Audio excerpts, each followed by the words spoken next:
Hello everyone! Magandang tanghali po sa inyong lahat. Si Lola Emma ito. Pakita ko po sa inyo, magluluto ako ng pinakbet. Yung version ko yun. Kasi sa bahay lang naman eh. Mag-isa lang ako, kaya kahit anong papanong way, basta maigisa lang. Okay? So, ito po, umpisahan ko na ang pagluluto. Meron po ako ditong, ayan, may bawang, sibuyas, at saka kamatis.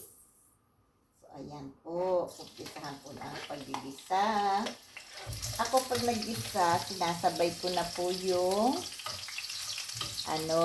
sibuyas at saka bawang. Yan, sinasabay ko na po yan para masarap. Ganyan po ako magisa na parami ata yung aking mantika. Yan. Pero diba, masarap yan. Tapos, lagay ko na yung kamatis. Yan.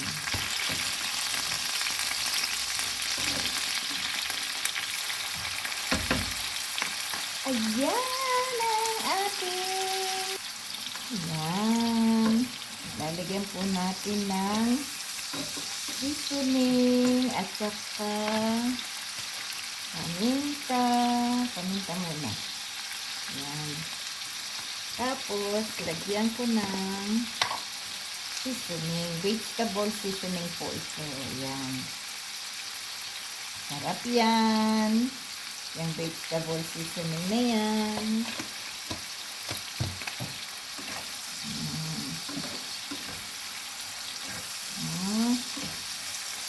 Ang paggisa ko po ng ang bawang at saka ng sibuyas. Yung bawang po, hindi ko masyadong binabrown. Basta pinagsasabay ko na po yung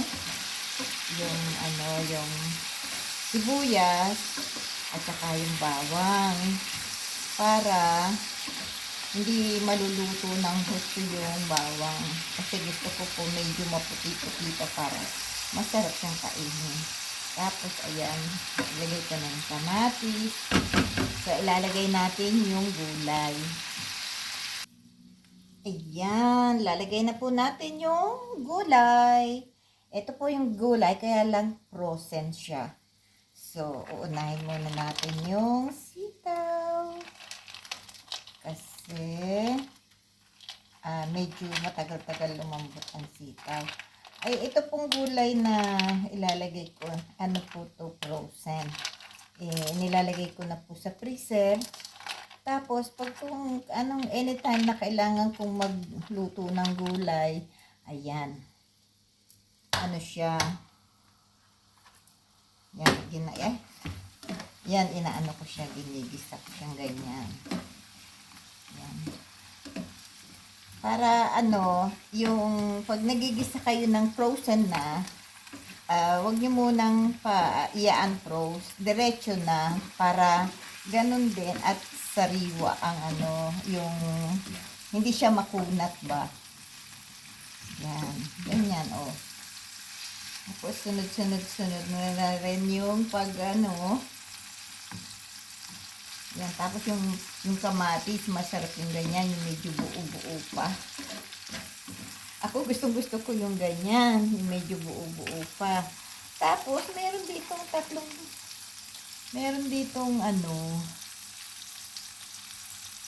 ito, pakita ko sa inyo. May 3 pirasong, 4 na okra. Ayan. Tapos, susunod ko na yung zucchini. Ayan. Para isang na siya. Ayan, diba? Ay, mali. Sunod ko na yung zucchini. Ay, ba yan? Naayos ko kasi. Ayan. Diba?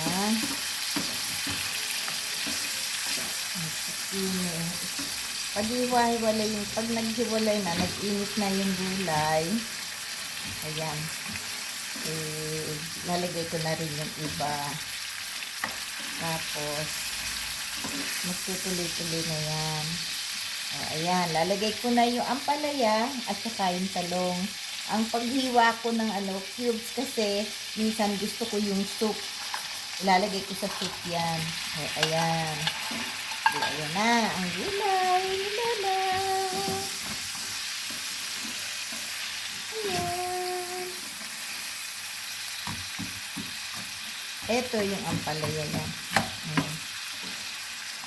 Bumibili ako ng marami ng gulay kasi dito sa amin malayo ang ang bilihan ng mga kaya hindi na ako makapaglakad.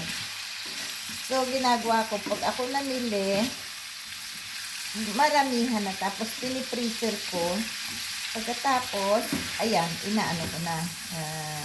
Pag gusto kong mag-isa, gusto kong magsigang, ayan, andyan na. Gusto kong magpinakbit, o kaya maggata ng gulay, ayan. So, ayan. Okay? Yan po yung aking pinakbit. Ganyan lang siya. Gisa ko lang siyang ganyan na. Wala siyang sahog na kung ano-ano. Yan, oh. Medyo nag-ano-ano na siya. Natutunaw-tunaw na yung naghihiwa-hiwalay na yung pagka-frozen niya. Yan ah.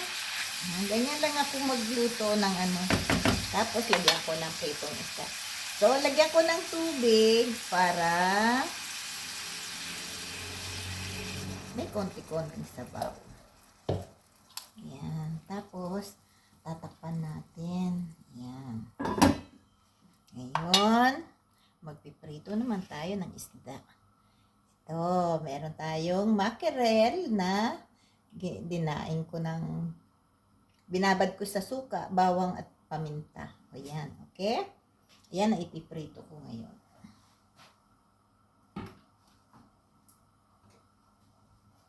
Ito muna.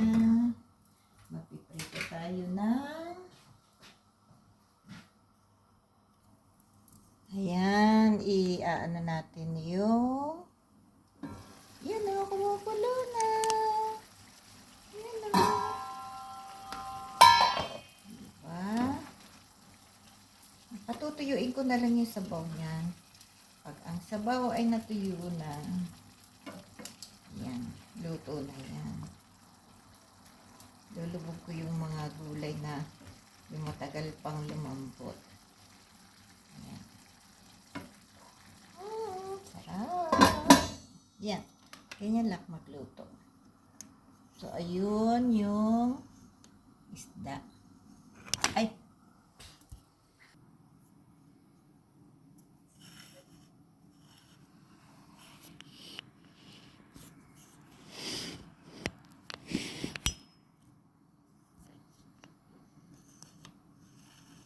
Pakita ko yung ito, yung flour. Na to, may kumbaga sa may spices na, may ang tawag dyan, may na yan, may asin. So ito, binabad na mackerel, ayan, lalagay ko dito, tapos lalagyan ko ng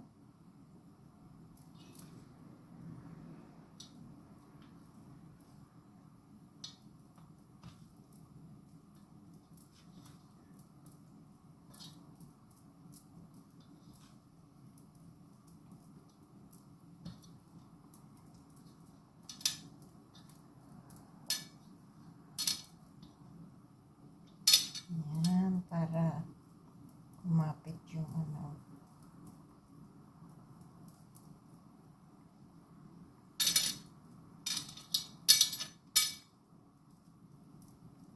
ganyan siya. Para pag pinrito ko, ayan. Tapos yung isda,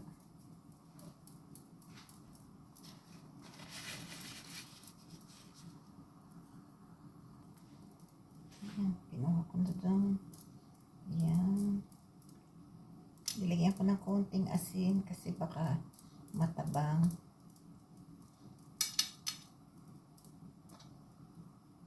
Yan. Para kumapit yung yung arena.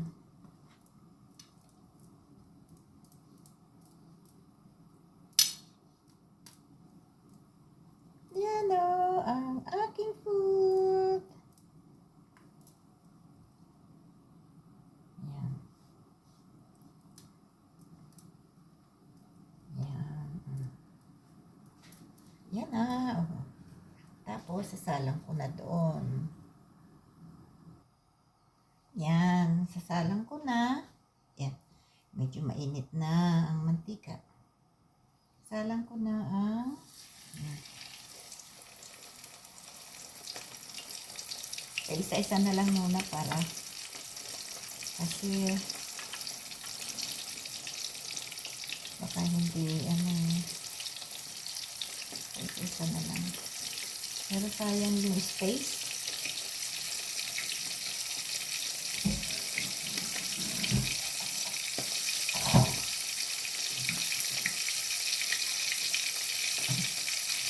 Sayang yung space.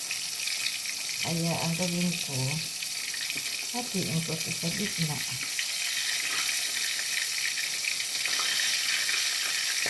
Ayan. Hatiin ko sa gitna para yan, oh. Di magsasabay sila. Mali. Ay! Mali. Yan. Diba? Di para sabay. Tapos, itong natira, ilalagay ko sa freezer ulit. Para pag nagprito ako, ayan. Meron ulit akong gagamitin. Yung flour na yan. Okay. Oh, ayan o. Oh. Ganyan lang si Lola.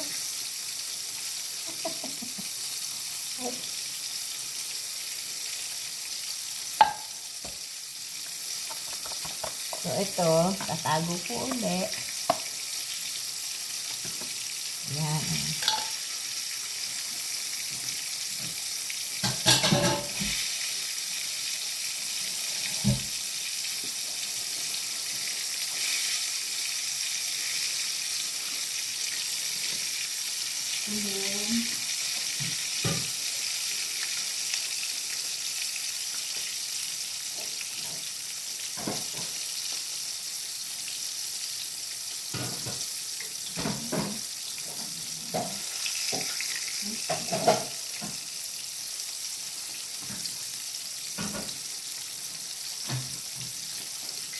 Yan, oh.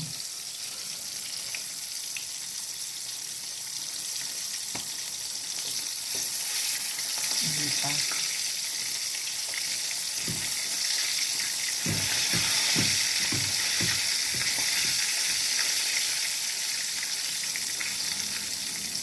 Okay. Dito naman tayo sa atin. Tingnan natin ang gulay. Ayan. Medyo ano na siya. Pero hindi pa malambot yung okra.